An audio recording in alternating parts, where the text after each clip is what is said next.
මේ තරම් සිව් මැලිද කළුගල් සිතන්නටවත් බැරි නිසා මමත් ගියා අහුකන බුදුන්ට දෑස් දුන් මිනිසා සොයා.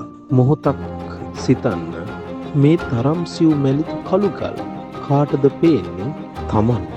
සිව්මැලි භාවය තමන්ගේ සිත තුළ ඇත්තටම පිළිමය දුටු මිනිසා දුටුවනම් මේ මගේ සිතමයි මේ මොහොත තුළ සිව්මැලිව කළුගලක් තුළින් පෙනෙන්නේ කියලා ඔහුට යන්න වේවිද පිළිමය නෙළූ ගල්වඩුවා සොයා.